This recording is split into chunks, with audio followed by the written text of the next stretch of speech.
10절에 있는 말씀 오늘 함께 나누도록 하겠습니다. 창세기 23장 1절로 10절입니다. 교독을 할 때 제가 먼저 읽겠습니다. 사라가 127세를 살았으니 이것이 곧 사라가 누린 햇수라.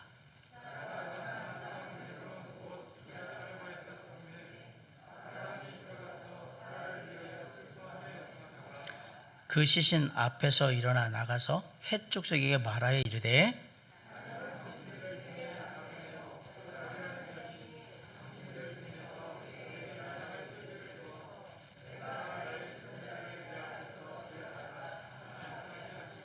헷 족속이 아브라함에게 대답하여 이르되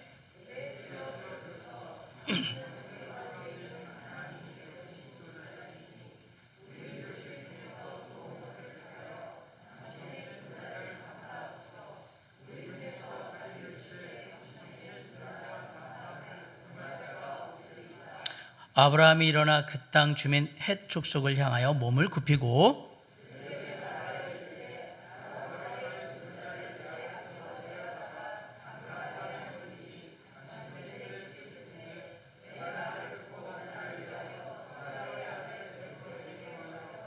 그가 그의 밭머리에 있는 그의 막벨라 굴을 내게 주도록 하되 충분한 대가를 받고 그 굴을 내게 주어 당신들 중에서 매장할 소유지가 되게 하기를 원하노라 하매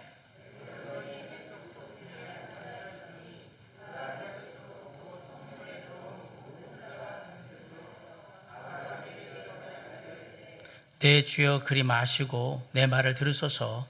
내가 그 밭을 당신에게 드리고 그 속의 굴도 내가 당신에게 드리되 내가 내 동족 앞에서 당신에게 드리오니 당신의 죽은 자를 장사하소서. 그 땅의 백성이 듣는 데서 에브론에게 말하여 이르되 당신이 합당히 여기면 청하건대 내 말을 들으시오. 내가 그 밭 값을 당신에게 주리니 당신은 내게서 받으시오. 내가 나의 죽은 자를 거기 장사하겠노라. 내 주여 내 말을 들으소서. 땅값은 은 400세겔이나 그것이 나와 당신 사이에 무슨 문제가 되리이까. 당신의 죽은 자를 장사하소서.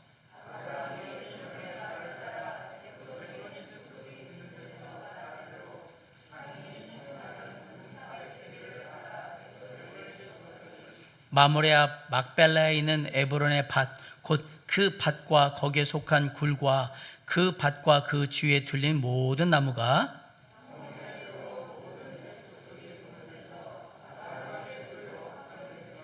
그 외에 아브라함이 그 안에 사라를 가나안 땅 마므레 앞 막벨라 밭 굴에 장사하였더라. 마므레는 곧 헤브론이라.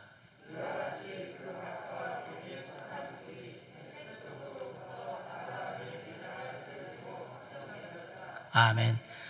사랑과 은혜가 풍성하신 아버지 하나님 감사합니다. 귀한 예배 가운데 이 시간 오늘 우리에게 허락하신 하나님의 말씀을 함께 살펴보고자 합니다. 성령 하나님께서 이곳에 임재하셔서 말씀을 듣는 모든 심령들 가운데 하나님의 말씀을 온전히 받을 수 있는 그 마음밭을 허락하여 주시옵시고 하나님의 말씀이 전해질 때 나를 향한 하나님의 음성으로 확신하며 아멘으로 화답하고 하나님의 말씀의 귀한 교훈과 은혜를 삶에 적용하고 또 실천할 수 있도록 주님께서 역사하여 주시옵소서. 말씀을 전하는 저에게도 동일한 성령으로 임하여 주시옵시고 온전히 하나님의 말씀만 주님의 말씀하시고자 하는 것만 전할 수 있도록 해 주시옵시며 그러므로 우리 모두가 주의 말씀의 귀한 은혜와 능력을 체험하는 귀한 시간이 될 수 있도록 이 시간 함께하여 주시옵소서. 이 시간 주님께 모든 것 맡깁니다. 홀로 영광 받으시고 주관하시길 간절히 바라올 때 예수 그리스도 이름으로 감사하며 기도했사옵나이다. 아멘.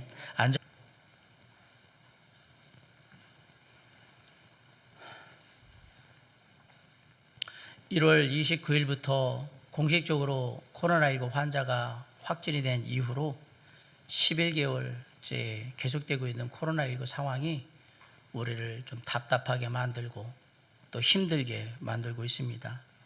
어제까지 확진자가 583명인데 계속해서 요즘은 500명에서 600명 가까이를, 또 600명을 잠깐 넘기도 하고 왔다 갔다 하고 있습니다. 아마도 오늘 오후에 발표가 되겠지만 비대면으로 예배드릴 가능성이 많이 높아져서 좀 안타까운 마음이 있습니다. 우리나라의 총 확진자 수는요 36,915명이고요 사망자는 540명입니다. 세계적으로 총 확진자 수는 6,580만 명, 어제까지. 사망자는 152만 명에 이르고 있습니다. 미국 같은 경우는 하루에 거의 한 3,000명 정도가 사망을 하고 있는데, 우리는 뭐 그 정도는 아니지만 지금 병상의 문제로 중환자들 때문에 좀 비상에 걸려 있는 상황인 것 같습니다. 우리가 생각하지 못한 바이러스 인해서 많은 사람들이 사랑하는 가족과 친구, 이웃들을 떠나보내야 하는 그런 안타까운 상황 가운데 놓여 있습니다. 요즘은 장례가 나잖아요. 장례가 나도 제대로 가서 위로를 해줄 수가 없습니다. 가족이나 정말 가까운 사람이 아니면 장례에 참여하지 않기 때문에 그렇습니다. 가족을 잃은 것도 참 슬픈데, 그 가족의 일원이 누군가가 이 땅을 떠나는 그때에 많은 사람들이 정말 아파하고 슬퍼하고 그 사람을 기억하며 이렇게 추모하는 가운데 갔으면 좋겠는데 그러지를 못한 거예요. 별로 사람들이 관심도 없고, 장례에서 코로나19 때문에 장례의 대상자인 그 사람이 누구인지에 대한 관심은 별로 없거든요. 얼마나 슬프고 가슴 아프고 허망할까. 아마도 고인은 그렇게 생각할지도 몰라요. 내가 이러자고 이렇게 살아왔던가. 내 주변의 친구들은 어디 갔으며, 내 주변의 이웃들은 어디 갔으며, 내 가까운 사람들은 다 어디에 갔을까. 가는 길만큼은 많은 사람들이 추모하면서 그렇게 추억하면서 가고 싶었을 텐데, 그래서 요즘의 장례식은 그 어느 때보다도 슬프고 아프고 허망한 장례식인 것 같습니다. 세상을 살다 보면 얼마든지 가슴 아프고 슬픈 일들을 경험하게 됩니다. 정든 고향을 떠나게 되는 경우도 있고, 가족이나 친구나 가까이 있는 이웃들을 떠나서 다른 타지에, 아는 것 하나 없는 낯선 타지에 가서 살게 되는 경우도 있고요. 요즘은 코로나19 상황에서 오랫동안 20년, 30년 일했던 직장에서 해고를 당해가지고 이제 그만 나오라고 해서, 그럴 때 참 얼마나 슬플까. 내 청춘과 내 삶이 다 담겨있던 그러한 직장이었는데 그만 나오라고 하면. 아울러서 코로나19로 많은 가정들이 경제적으로 어려움을 당하다 보니까 이럴 때일수록 이제 취직하는 것도 어렵고 여러 가지 것들이 어렵잖아요. 그래서 자녀들이 이것 좀 해보고 싶은데 도와주세요 라고 부모님에게 얘기할 때 지금은 도와줄 수 있는 방법들이 없습니다. 얼마나 가슴 아프고 슬픈 일일까. 내가 부모로서 자녀들의 그 앞길을 조금이라도 보탬이 되고 싶은데 그러지 못하는 상황들.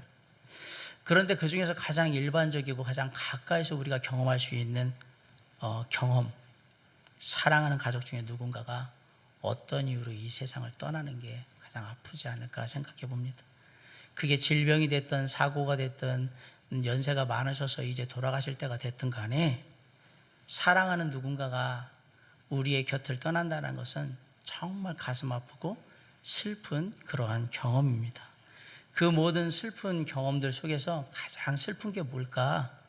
아마도 저는 사랑하는 자녀나 배우자가 내 곁을 떠나는 게 가장 아프고 슬프지 않을까 생각해 봅니다. 아주 많은 시간을 같은 공간에서 지냈고요. 늘 함께 할 것만 같았는데, 그리고 없다는 사실이 너무 이상하게 느껴지는 그런 상황 속에서, 그리고 없다는 것이 받아들이지 않을 만큼 그렇게 어색한 상황 속에서 당연히 늘 있어야 되는 가족 중에 누군가가, 자녀나 배우자가 한 사람이 세상을 떠난다. 얼마나 슬프고 얼마나 가슴이 아플까요? 그 슬픔은, 그 아픔은 세상의 그 어떤 슬픔과 아픔과도 비교할 수 없을 만큼 저는 크다고 생각을 합니다. 오늘 본문에서 우리가 만나게 될 아브라함은 사랑하는 아내를 먼저 보내는 가장 슬프고도 아픈 경험 가운데 지금 있는 것입니다. 창세기 23장 1절로 2절에 보면 아브라함의 아내 사라가 127세를 살고 가나안 땅 헤브론 기럇 야르바에서 마침내 눈을 감았다라고 얘기합니다. 우리 1절과 2절 한번 다 같이 읽어볼까요? 자, 시작. 사라가 127세를 살았으니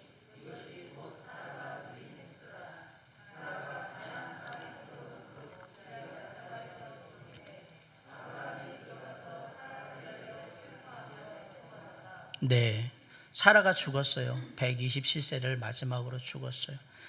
우리는 사라가 중한 병에 걸려서 죽었는지 아니면 뭐 사고가 나서 죽었는지 그냥 나이가 많아서 살 연수를 다 채워서 죽었는지 뭔지는 잘 모릅니다. 왜 죽었는지는 몰라요. 어쨌든 죽은 아내 사라의 시신 옆에 지금 아브라함이 서 있는데 아마 아브라함의 머릿속에서는 그동안 사라와 함께했던 그런 순간순간들이 영화의 뭐 한 장면 같이 필름처럼 막 지나갔을 거예요. 나이 65세에 남편 아브라함을 따라서 친정의 식구들과 가족들 다 있는 친구들 많이 있는 본토를 떠나서 낯선 가나안 땅, 아는 사람 하나도 없는 가나안 땅을 향해서 나왔고, 그리고 그 이후에 정말 이런 온갖 고생을 당하면서 산전수전을 다 겪은 아내가 사라입니다. 아브라함이 자신의 목숨 하나 지키자고 아내를 누이라고 속여서 거짓말을 하는 바람에 애굽왕 바로의 궁에도 들어갔었고 그러랑 아비멜렉의 집에도 끌려갔던 아내가 누구냐? 사라입니다. 자식이 없어서 오랜 시간 마음고생하면서 지냈던 그 아내 사라의 모습도 떠오릅니다. 여종인 몸종 하갈이 임신을 해가지고 그것으로 인해서 계속 무시하는 바람에 그 분통 터지고 억울한 마음에 남편 아브라함 앞에 와가지고 막 자기의 마음을 토로했던 그 아내 사라도 생각이 납니다. 아들 이삭을 낳은 후는 세상의 모든 것을 다 가진 것 같이 그렇게 기뻐했던 아내 사라의 모습도 떠오릅니다. 종들과 식솔들을 거느리면서 때로는 맛있는 음식으로 손님들을 대접하면서 그렇게 자신을 격려하고 도왔던 사라의 모습도 생각이 납니다. 낙심해 있을 때 조용히 곁에 와서 손을 잡으면서 힘내라고 위로해 주었던 사랑하는 아내 사라의 모습도 생각이 납니다. 그렇게 사랑스럽고 늘 함께 할 것만 같았던 아내 사라가 이제 싸늘한 죽음이 되어서 옆에 누워 있는 겁니다. 20대 중반에 아브라함과 사라가 결혼을 했다면 이 부부가 100년을 같이 살았다는 얘기입니다. 말이 100년이지. 저와 여러분 중에 결혼해서 100년 살 사람이 몇 명이나 있겠습니까? 저는 뭐 불가능하다고, 옛날이니까 가능했겠죠. 아브라함의 눈에서 아내 사라를 생각하고 사라의 시신을 보는 순간에는 뜨거운 눈물이 멈추질 않았을 거예요. 그냥 눈물만 흐르는 거예요. 2절에 아브라함이 아내 사라의 죽음을 슬퍼하며 애통했다라고 말합니다. 다른 성경에서는 애곡했다라고 얘기했는데 소리내서 큰 소리로 울었다라고 얘기를 하는 거예요. 사라의 죽음은 아브라함에게 또 하나를 알려줘요. 머지않아 나도 사라와 같이 죽어서 이 땅을 떠나게 될 거라는 사실을 알려주기도 해요. 그런데 문제는 4절의 고백처럼 아브라함이 여전히 가나안 땅에서 나그네인 동시에 거류하는 자로 남아있다라는 사실이에요. 분명히 하나님께서 아브라함과 사라에게 가나안 땅을 주시겠다고 약속하셨습니다. 창세기 13장에서 아브라함에게 동서남북을 사방을 다 보고 걸어보라고 했고요.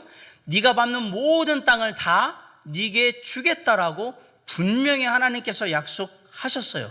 그뿐만 아니라 아브라함으로 큰 민족을 이루겠다라고 약속하셨고요.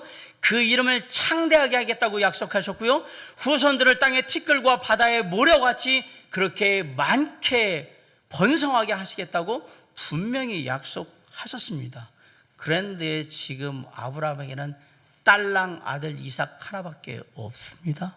그리고 아직도 자기 소유로 된 땅은 한 평도 없습니다. 그래서 사라의 매장지도 구하지 못하고 있는 그런 상황인 겁니다. 아브라함은 아내 사라의 시신을 다시 한번 내려봤을 거예요.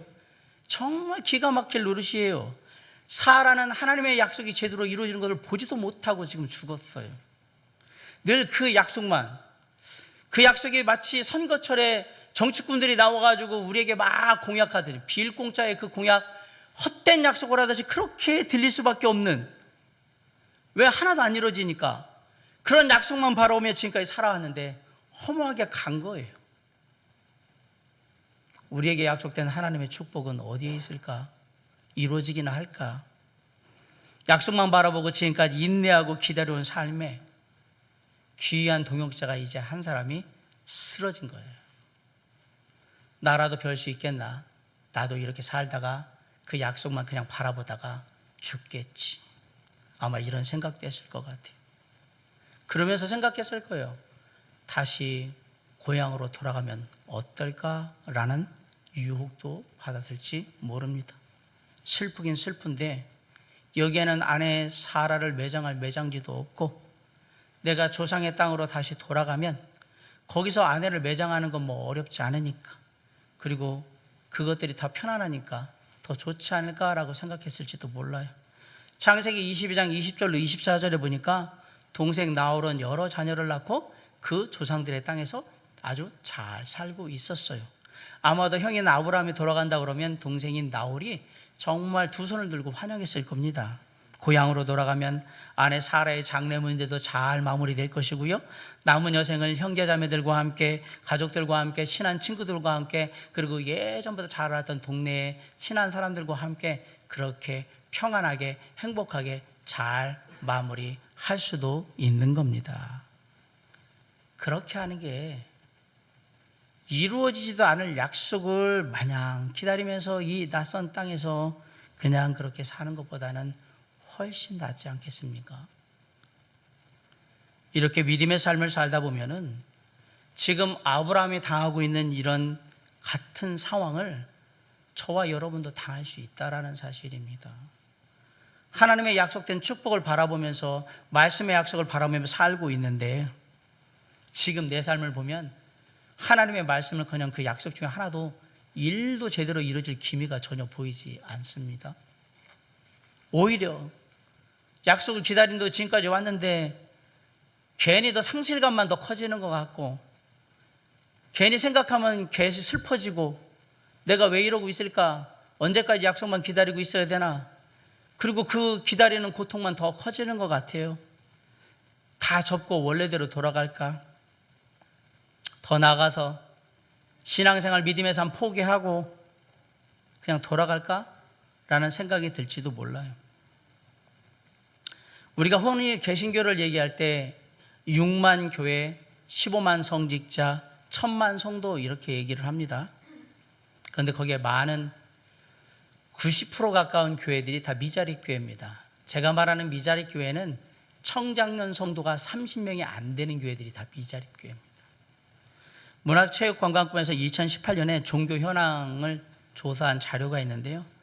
우리나라에는 기독교회는 126개의 교단이 있습니다. 교인은 약 970만 명 정도 되고요. 놀랍게도 교회 수가 83,883개입니다. 2018년 현재. 지금 많이 좀 줄었을 거예요. 교육자는 몇 명이냐? 98,305명이 등록이 되어 있습니다. 저 같은 목회자들, 부목사들, 뭐 이렇게 이제 사역자들. 재미난 것은 매년 5,000개의 교회가 개척이 되고요. 3,000개의 교회가 문을 닫습니다. 그럼 많이 늘어날 것 같잖아요? 아니요. 더 많이 문을 닫는 것 같아요. 말은 못하지만 성도가 없이 그냥 버티는 교회들도 많아요. 이런 개척교회 중에서 10년 안에 자립을 못하는 교회가 75%고요. 10년 동안 그냥 그 상태 그대로 가족들만 모여있거나 한두 명 더 있는 이 상태를 유지하는 교회가 한 15%. 이걸 넘어서 자립해서 성장하는 교회는 딱 10% 정도만 됩니다. 개척해서. 코로나19 이후에는 문 닫는 교회들의 숫자가 기하급수적으로 늘어나고 있는 상황입니다. 지금은 버틸 수가 없습니다. 10년 안쪽에 있는 교회들, 개척교회, 미자립 교회는 거의 문 닫는다고 보시는 게 맞을 것 같습니다. 많은 목회자들이 하나님의 부르심과 소명을 따라서 하나님의 축복하심을 확신하는 가운데 사역의 전선에 뛰어듭니다. 먹을 거 제대로 못 먹고 입을 거 제대로 못 입고 사역에 헌신했지만 남는 것은 상처와 상실과 고통 같은 것만 잔뜩 경험하고, 사역의 열매는 별로 없고 나이는 점점 들어가고, 그러면서 어느 순간에 드는 거예요. 과연 목회자로서 내 삶은 가치가 있는 것일까? 고민하게 돼요. 그러다가 마침내 결정을 해요. 사역을 접어야 되겠구나. 이런 목사님들이 많이 생기고 있어요. 1년에 우리나라에서 12,000명에서 15,000명 정도의 신학생들이 배출이 됩니다. 졸업생들이. 그 중에 반은 사역지를 못 구합니다. 다 다른 일을 하는 거예요. 물론 공급의 과잉도 있겠지만 생각해 보면 그래요. 하나님의 부르심을 받았다는 목회자들조차도 어쩔 수 없이 그 사역의 현장을 떠나서 다른 곳에 가 있는 그런 경우가 훨씬 많은데, 우리 중에도 나 믿음 생활 그만두고 하나님 안 믿던 예전으로 돌아가서 그냥 그렇게 살랜다라고 생각해 본 그런 유혹을 당한 부분이 왜 없겠냔 말이에요. 하나님께 소망을 두고 참고 기다려 견뎌왔지만 결국 남는 것은 상처와 상실과 고통만 경험한 채 그곳을 떠나고 싶은 그러한 갈등이 계속 이루어지는 그러한 경험을 하신 분들이 저희 안에도 분명히 있을 거라고 저는 생각합니다. 나름대로 믿음으로 산다고 발버둥 쳤어요. 그런데 되는 일은 별로 없어요. 앞날은 막막하고 앞으로도 보이지 않는 여러 가지 인생의 문제들은, 신앙의 문제들은 계속해서 다가올 거고, 그런 상황 가운데 있는 거예요. 오늘 본문의 아브라함이 바로 그런 위기에 직면해 있는 겁니다. 아브라함은 슬펐어요. 그리고 혼란스러웠어요. 그리고 계속해서 유혹과 갈등 가운데 시달리고 있는 겁니다. 그런데 아브라함은 그런 유혹과 갈등에 굴복하지 않았습니다. 아브라함은 아내 사라의 죽음을 위기가 아니라 자신의 믿음을 하나님 앞에 성숙시킬 수 있는 기회로 삼았다라는 사실입니다. 아브라함은 슬픔과 상실감 속에서 힘들었지만 계속 하나님을 믿고 있었습니다. 아브라함은 사라의 시신 앞에서 나가서 헷족속에게 이렇게 얘기해요. 우리 4절 한번 다시 한번 읽어보겠습니다. 시작. 나는 당신들 중에 나그네요 거류하는 자이니.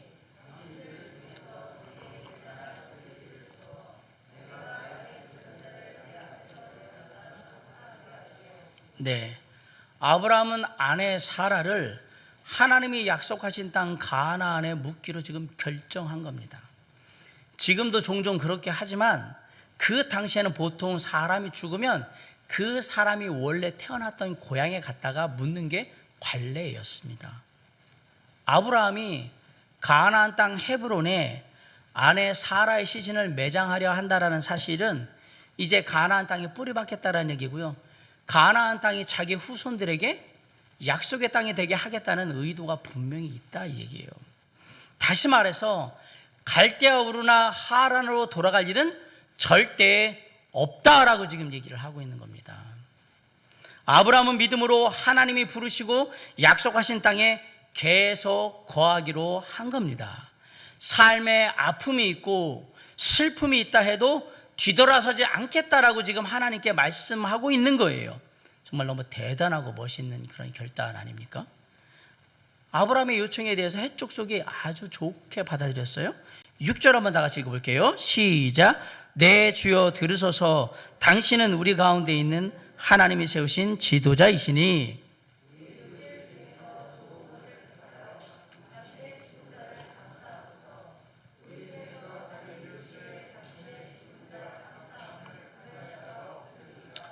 육 절 말씀을 보면 놀랍게도 아브라함이 하나님을 믿지 않는 헷족속에게 지도자로 존경받고 있는 것을 보게 됩니다. 아브라함이 어떤 세상적인 타이틀이나 권력이 있어서 존경받고 있는 게 아닙니다. 하나님을 믿는 아브라함의 좋은 성품이 헷 족속에게 보여졌고 그것이 아브라함을 향한 존경심으로 보여지고 있는 거예요. 이런 아브라함의 좋은 성품이 어디에 나타나 있냐고요? 우리 7절을 한번 다 같이 보세요. 7절 한번 읽어볼까요? 시작. 아브라함이 일어나 12절 한번 읽어보겠습니다. 시작. 아브라함이 어떻게 했다고요? 몸을 굽혔다. 7절과 12절에서 볼 수 있는 아브라함의 좋은 성품은 바로 겸손함입니다. 때때로 믿음은 사람들을 대하는 우리의 태도 가운데 그대로 보여질 경우가 있어요. 믿음이 있다고 얘기하면서 사람들을 대할 때 사람들을 무시하거나 교만하게 대하거나 사람들에게 무관심하게 대하는 것은 진짜 믿음 있는 사람의 태도는 아닙니다. 무관심하면 안 돼요. 무시해도 안 되고 교만해도 안 돼요. 아브라함이 잘 보세요. 하나님을 믿지 않는 헷족속을 겸손한 모습 가운데 지금 대하고 있는 것을 잘 보십시오. 그러자 해족속이 뭐라고 그러냐면 자신들의 그 땅에 아무데나 갖다 원하는 곳에 그냥 매장지를 삼으라고, 공짜로 하셔도 됩니다 라고 제안을 했어요. 하지만 아브라함은 매장지를 공짜로 쓰라는 헷 족속의 제안을 정중하게 거절하고 제대로 값을 지불하고 땅을 매입하려고 합니다. 우리 8절로 9절을 한번 읽읍시다. 시작. 그들에게 말하여 이르되,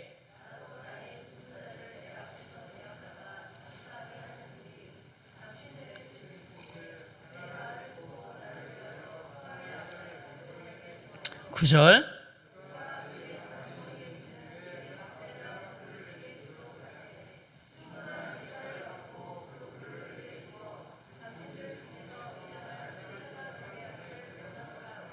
네. 에브론이 그냥 원하는데 아무데나 그 밭이나 굴 다 그냥, 그러면서 그 막벨라 굴 달라고 밭 달라고 그러니까 그냥 공짜로 드릴 테니까 쓰세요라고 했지만 아브라함은 끝까지 값을 치르겠다고 우깁니다. 15절 한번 읽읍시다. 시작. 내 주여 내 말을 들으소서.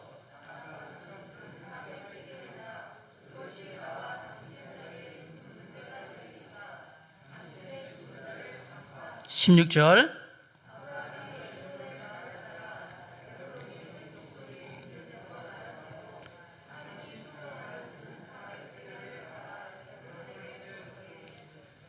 결국 에브론은 땅값이 은 400세겔이라고 얘기를 해요. 그리고 아브라함은 땅값을 제대로 다 치르고 그리고 그 땅을 사게 됩니다.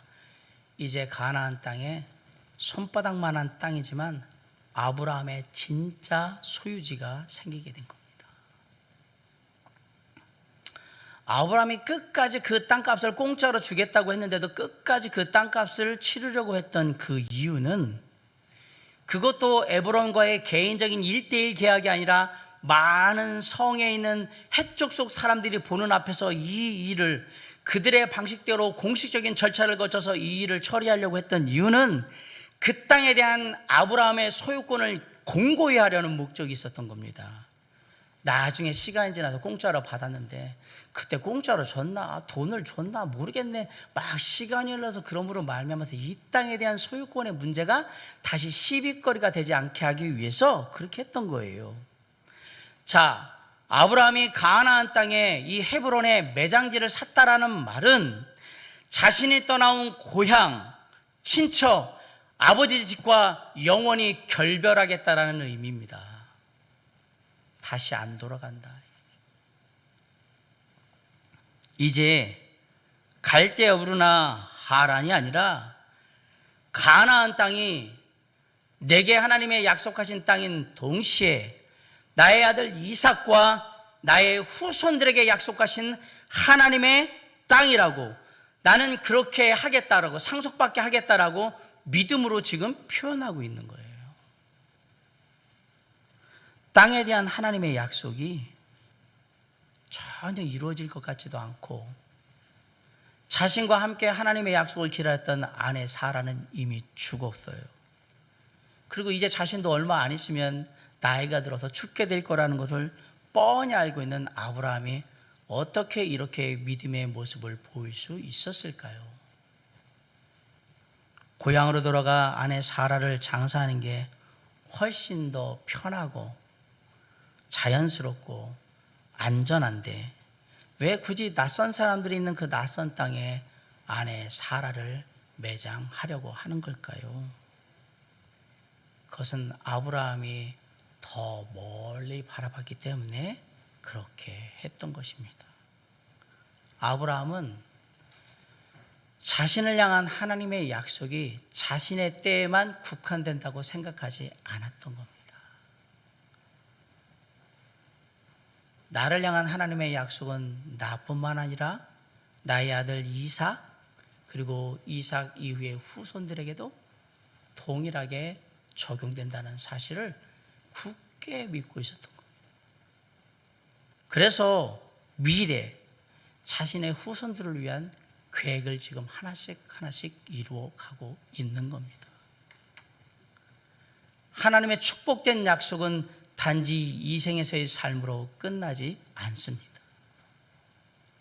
하나님은 이 생에서 해주신 것보다 훨씬 더 많은 것들을 우리 믿는 자들에게 분명히 부어 주실 것입니다.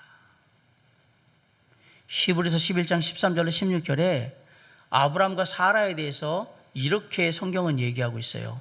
이 사람들은 다 믿음을 따라 죽었으며 약속을 받지 못하였을 때 그것들을 멀리서 보고 환영하며 또 땅에서는 외국인과 나그네임을 증언하였으니 그들이 이같이 말하는 것은 자기들이 본향 찾는 자임을 나타냅니다.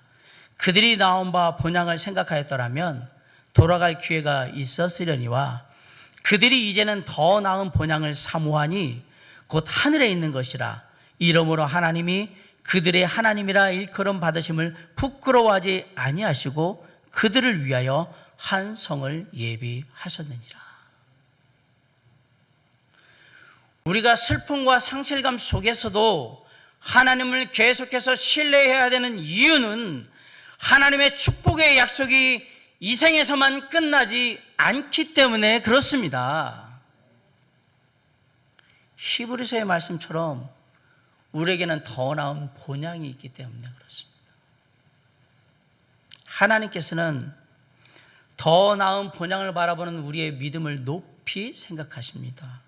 그리고 우리가 믿음으로 아브라함처럼 영적인 매장지 가나안 땅을 계속해서 넓혀가기를 간절히 원하시고 그것을 기뻐하실 것이며 우리가 죽고 난 다음에도 그 영적인 매장지는 우리의 믿음의 후손들을 통해서 더욱더 넓어지게 될 거예요. 뿐만 아니라 그렇게 우리가 믿음의 삶을 살 때 이 생에서 우리가 누렸던 하나님의 축복보다 비교할 수 없을 만큼 더 크고 놀라운 축복들을 우리를 위해서 영원히 준비하고 계시다는 사실입니다.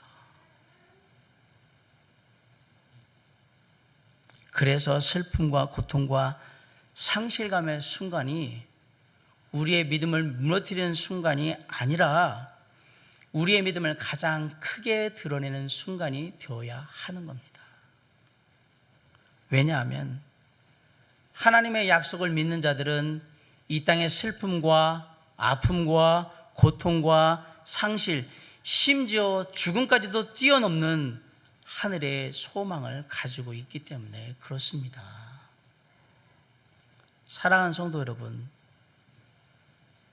여러분은 더 나은 본향을 사모하십니까? 영원한 하나님의 나라에 소망을 두고 계십니까?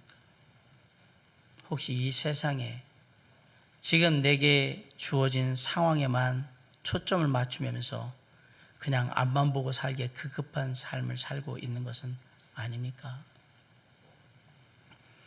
한 아동부 주일학교 선생님이 분반 공부 시간에 아이들에게 천국에 대한 얘기를 가르치고 나서 지금 천국에 가고 싶은 사람 손 드세요 라고 했어요. 그러자 같은 반에 있던 아이들이 저요 선생님, 저도 천국에 지금 가고 싶어요 하고 다 손을 들었는데 딱 한 명의 아이만 손을 들지 않았어요. 그 아이는 잔뜩 찌푸린 표정으로 그 교실 한 구석에 그렇게 앉아 있는 거예요. 그래서 선생님이 그 아이를 바라보면서 아무개야, 너는 천국에 가고 싶지 않아? 라고 물었어요. 그랬더니 그 아무개가 얘기해, 아니요, 저도 천국에 가고 싶어요. 근데 왜 아까 아이들이 지금 천국에 가고 싶은 사람들 손 들으라고 그러는데 아이들은 다 드는데 너는 왜 들질 않았어? 그랬더니 이 아이가 이렇게 얘기했습니다. 사실은 오늘 저녁에 엄마하고 아빠하고 제가 제일 좋아하는 돈가스 사 먹으러 가기로 했거든요. 그리고 그 돈가스 먹고 난 다음에는 제가 제일 갖기 원했던 그 장난감 아빠 엄마가 사준다고 하셨거든요. 그래서 저는 지금 천국에 못 가요.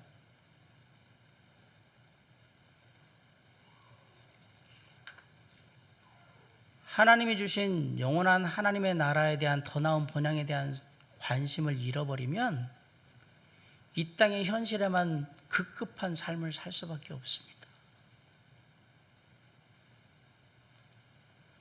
안타까운 것은 이 땅에 주어지는 우리의 삶의 현실은 대부분 우리를 아프게 하고요, 낙심하게 하고요, 슬프게 하고 상실감을 갖게 만듭니다. 그래서 찬송가에 이런 가사가 있잖아요. 죄 많은 이 세상은 내 집이 아니네. 여긴 내 집이 아닙니다.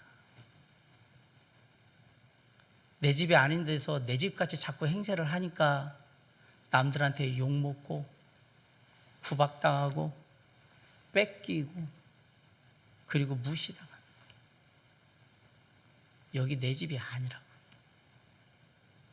여길 내 집이라고 자꾸 생각하고 살면 세상에서 그렇게 슬픈 거예요. 낙심되는 거예요. 그리고 다 뺏긴 것 같은 생각이 드는 거예요. 여기 내 집이 아니에요. 우리에게는 더 나은 본향이 있어요. 아멘.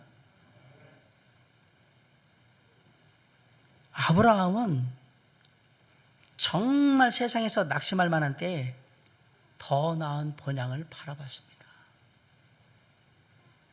그리고 정말 세상에서 슬플 때에 더 나은 본향을 바라봤습니다. 그리고 정말 다 잃어버려서 이제는 아무것도 없다고 생각할 때에 더 나은 하늘 본향을 바라봤습니다.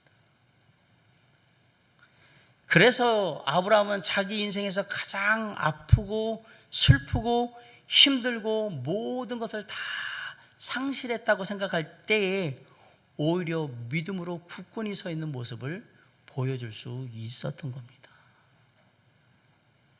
아브라함은 가나안 땅 막벨라 굴을 사서 거기에다가 아내 사라를 장사 지냅니다. 우리 19절로 20절 한번 읽어볼까요? 자, 시작.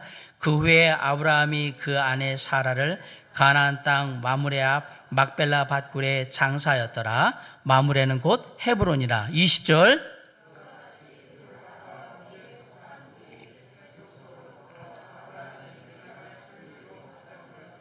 자, 이제 막벨라 밭굴은 대대로 아브라함 가문의 매장지가 되는 겁니다. 바꿔 얘기하면 더 이상 갈대아 우르나 하란으로 돌아갈 이유가 없다고 선언한 겁니다. 아브라함의 이런 행동은 그 어떤 상황 가운데서도 하나님을 굳건하게 믿고 있다는 아브라함의 믿음의 증거입니다. 비록 자기의 살아 생전에는 하나님의 약속의 축복이 이루어지지 않을지 몰라도 하나님이 약속하신 축복은 반드시 사랑하는 아들 이삭과 그 후손들에게 반드시 이루어지게 될 거라고 분명히 믿고 있기에 가나안 땅에 매장지를 마련했다라는 사실이에요. 지금 혹시 삶에 주어진 상황 때문에 슬퍼하고 낙심하고 상실감에 빠져 있지 않습니까? 나름대로 믿음으로 잘 산다고 버텼고 열심히 참고 견뎌왔으며 그래도 하나님만 믿는 사람이니까 하나님의 영적인 축복이 있겠지 하고 지금까지 기다려왔는데, 그렇게 기다렸으면 이런 코로나19 상황에서 뭔가 빵 하고 한 번에 하나님께서 뭔가 주시면 역시 하나님이야 그러고 우리가 좀 기뻐하면서 룰루랄라 할 텐데 일도 오는 거 하나도 없이 괜히 더 섭섭해지고 서운해지고 이제는 기대감도 서서히 사라지는 그런 실망스러운 일밖에 없진 않습니까? 뭔가 작은 거라도 하나님 안에서 좀 이루어질 가능성이라도 있으면 그거라도 보고 그거라도 보면서 그냥 참고 견디고 어떻게 좀 해보려고 하는데 아무것도 기미도 없고 삶은 계속해서 똑같이 다람쥐 쳇바퀴 돌듯이 돌아가고 막막하고 그래서 힘들지 않습니까? 그렇다고 절망하거나 삶을 포기하지는 마시기 바랍니다. 그렇다고 신앙 버리고 예전의 모습으로 뒤로 돌아가지도 마시기 바랍니다. 하나님의 약속의 축복들은 이 생에서만 끝나는 게 아니기 때문에 그렇습니다. 우리에게는 더 나은 본향이 있습니다. 지금 내가 못 누린다고 그걸로 끝이 아니라 나의 자녀들, 나의 후손들이 그 모든 것을 다 누리게 될 거라는 사실을 우리가 기억해야 합니다. 오늘 본문에 나오는 아브라함처럼 더 나은 본향을 사모하시기 바랍니다. 영원하신 하나님, 영원하신 하나님의 나라를, 그 나라의 소망을 두고 하루하루 사시기 바랍니다. 사도 바울은 보이지 않는 영원한 하나님의 나라의 소망을 두고 살아나갔던 그 삶 때문에 슬픔과 상실과 혼란과 고통과 어려움 가운데서도 낙심하지 않을 수 있었다라고 고백을 해요. 고린도서 4장 16절로 18절에 보면 이렇게 고백하고 있어요. 그러므로 우리가 낙심하지 아니하노니 우리의 겉사람은 낡아지나 우리의 속사람은 날로 새로워지도다. 우리가 잠시 받는 환난에 경한 것이 지극히 크고 영원한 영광에 중한 것을 우리에게 이루게 함이니 우리가 주목하는 것은 보이는 것이 아니요 보이지 않는 것이니 보이는 것은 잠깐이요 보이지 않는 것은 영원함이니라. 하나님의 약속을 받은 우리에게는 상실과 슬픔과 고난과 심지어 죽음을 넘어설 수 있는 분명한 하늘의 소망이 있음을 잊지 마시기 바랍니다. 아무리 코로나19가 아니라 그 어떤 상황이 와도 우리 안에 있는 하늘의 소망은 없어지는 게 아닙니다. 삶에 상실감을 주고 고통을 주고 아픔을 주고 슬픔을 주는 그러한 파도가 밀려올지라도 그 순간에도 우리는 주님을 향한 믿음으로 살아야 하는 것입니다. 사도 바울처럼 지극히 크고 영원한 영광에 중한 것을 바라보면서 보이지 않는 영원한 것을 바라보면서 믿음으로 살아야 되는 겁니다. 저와 여러분이 지금 코로나19의 상황 속에서 특별히 당하고 있는 상실감, 슬픔, 마음의 상처, 삶의 고난을 세상에 다른 사람들은 다 모른다 할지라도 우리 하나님은 다 알고 계십니다. 사랑하는 성도 여러분, 남들이 내가 얼마나 아프고 힘든지 알아주기를 원하지 마세요. 남들도 힘들어서 관심도 없고 여력도 없어요. 그러면 진짜 나를 알아주고 나를 위로하고 나를 격려하며 나를 세워줄 분에게 가셔야 합니다. 그분이 누굽니까? 우리의 모든 삶과 형편을 다 하시는 우리 주 예수 그리스도 하나님 아닙니까? 그분에게 가셔야 합니다. 그분에게 위로를 받으시고 그분에게 격려를 받으시고 그분의 은혜로 일어서셔야 하는 거예요. 사람들이, 세상 사람들이 말할 거예요. 우리가 하나님 믿는 사람들이니까 되지도 않은 일 기대하면서 헛짓하고 있다고 그렇게 말할지도 몰라요. 어떤 사람은 야, 하나님이 있기는 뭐가 있니? 하늘에 소망이 있긴 뭐가 있고 하늘에 하나님의 약속이 축복이 있기는 뭐가 있어요? 있지도 않은 것에 괜한 소망 걸고 그렇게 살지 말고 정신 차리라고 말할지도 모릅니다. 그런 얘기를 계속해서 듣다 보니까 나도 모르게 하나님의 약속이라는 게 이 성경책에만 존재하고 내 삶에는 없는 거라고 생각하며 그렇게 살게 될지도 모릅니다. 그런데 꼭 기억하십시오. 내가 진짜 하나님을 믿는 사람이라면, 내가 우리 주 예수 그리스도로 말미암아 구원받은 하나님의 자녀가 맞다면 하나님은 당신의 자녀를 결코 그렇게 놔두지 않는다는 사실을 믿으시기 바랍니다. 그리고 언젠가 우리의 아버지 하나님께서 당신의 자녀들에게 우리가 생각하지 못하는 크고 놀라운 방법으로 우리에게 놀라운 하나님의 약속의 축복들을 이루어 주실 것을 믿으시기 바랍니다. 그것이 성경의 약속이에요.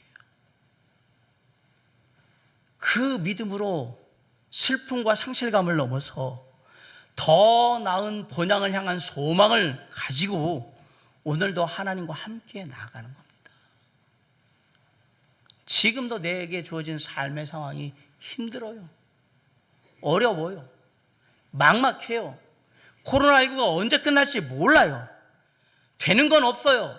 뭔가 좀 바꿔보려고 그러는데 안 돼요. 낙심이 돼요. 그런데 지금이야말로 가장 내 믿음을 강하게 드러내야 될 때라는 사실이에요. 아브라함이 지금 우리에게 그 얘기를 하는 거예요. 지금이 네 믿음을 보여줄 찬스라고, 기회라고 얘기하는 거예요. 너의 믿음을 가장 크게 보여줄 때, 그때라고 생각하면서 하루하루 주님 안에서 믿음을 가지고 하늘의 소망을 두고 은혜 가운데 그 발걸음을 이루어 나아감으로 삶의 크고 작은 믿음의 승리를 간증할 수 있는 저와 여러분의 삶이 될 수 있도록 주님께서 성령 하나님 통해서 우리 가운데 역사하시고 우리를 붙드시며 선하게 인도하시기를 주님의 이름으로 간절히 축원합니다. 기도하시겠습니다.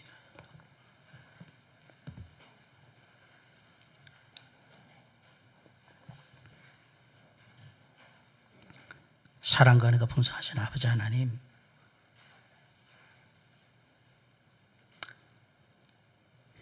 요즘 같으면 신앙생활하는 게 별 도움도 안 되는 것 같아서 예배 가봤자 주어지는 것도 없고 말씀 들어봤자 남는 것도 없는 것 같아서 뭔가 예배 드리고 하나님 말씀 듣고 기도하면 삶에서 눈에 보이는 게 이루어져야 되는데 그런 건 하나도 없어서 조금은 좀 서글프고 하나님을 향해서 기대감이 깨지니까 원망스럽고 삶에 힘든 건 나아지지 않으니까 힘들고 그런 모습 속에서 주님 앞에서 신앙생활을 어떻게 해야 될까 고민하며 갈등하고 있지는 않을까 생각이 듭니다. 주님, 우리를 도와주시옵소서. 오늘 아브라함이 우리에게 보여준 그 놀라운 믿음의 모습들이 코로나19 상황 가운데 있던 저와 사랑하는 성도들의 삶의 믿음이 되게 하시고 삶의 소망이 되게 해 주시옵소서. 인생에 가장 아프고 슬프고 힘들고 괴롭고 외로울 때에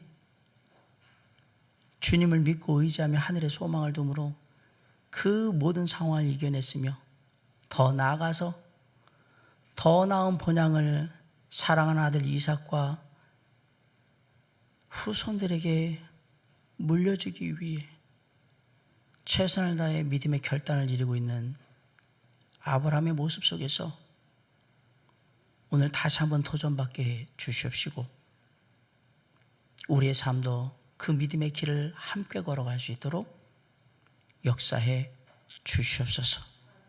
선하신 하나님의 은혜 가운데 그러므로 크진 않지만 우리의 삶에 주님과 함께한 믿음의 발걸음의 귀한 흔적들이 남게 해 주시옵시고 삶의 귀한 간증들로 채워질 수 있도록 역사해 주시옵소서. 선하신 하나님의 은혜 가운데 코로나19로 힘들어하는 지쳐있는 그리고 정말 절망하고 낙심하고 괴로워하고 있는 특별히 사랑하는 당신의 자녀들을 맡기옵나니 기억하여 주시옵시고 이 땅의 백성들을 또한 기억하여 주시옵소서. 주님의 크신 위로와 은혜와 격려와 역사하심이 함께하여 주시옵기를 간절히 축원하올 때 우리 주 예수 그리스도 이름으로 감사하며 기도를 삼나이다. 아멘. 저 높은 곳을 향하여 함께 찬양합니다.